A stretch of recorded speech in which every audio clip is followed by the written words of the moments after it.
Episode 1. The River's Blessing and Its Infusion. It was the time of year when the village of IDAGBOLA prepared for the river's overflow. Every year, the Igbola River overflowed its banks, but the villagers were never afraid. No, they welcomed it with open arms, for they knew the river had blessings to bestow. But something felt different this year. Something was in the air.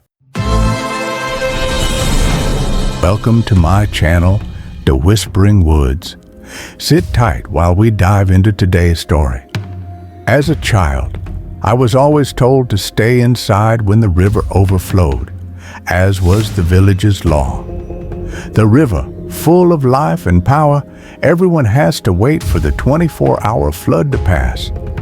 But this time, there was more to it, and the river seemed more furious than before.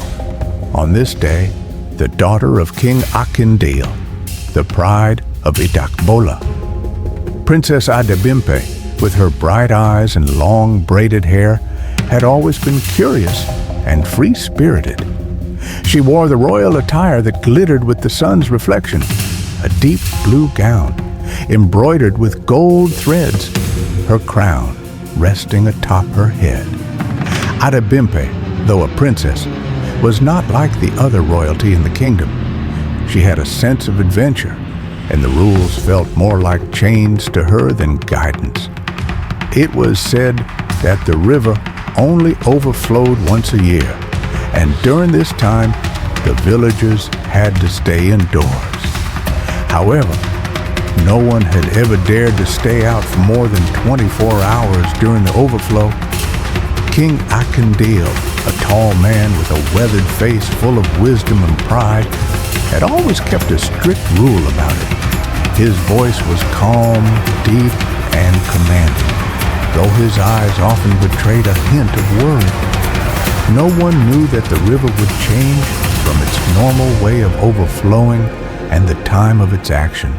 This year, everything changed. Adebimpe was not found in the palace.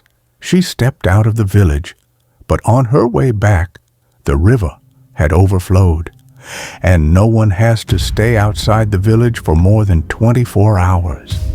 Now, what can Adebimpe do? She has to go into the palace, and she must not step into the river. The usual calmness was gone. The river was angry, its waves crashing more violently than anyone had ever seen. The sound was deafening. I remember hearing it from my house, the roar of the water, as if the river itself was alive, filled with fury and emotion. I stood by my window, eyes wide, praying silently. Adebimpe's curiosity had led her too far without knowing, but it was too late.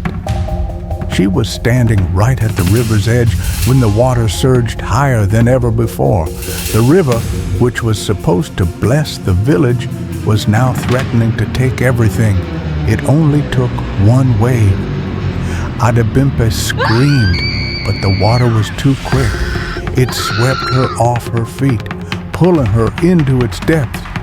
The bodyguards rushed forward, but the river had claimed her before they could reach her. The law had been broken, and now the river was taking its toll. I watched from my window as Adebimpe disappeared beneath the churning water. The princess, the light of the kingdom, was lost, and that was the day the kingdom of IDAGBOLA began to crumble. I don't know what happened next, for no one dared speak of it. But the tragedy that befell Princess Adebimpe would set off a chain of events that no one in the village could stop. Let's find out what happened next in episode 2. This is something no one could imagine. Till then, kindly subscribe for more beautiful African stories. Share, like, and comment. We would love to hear from you. Thank you, and bye for now.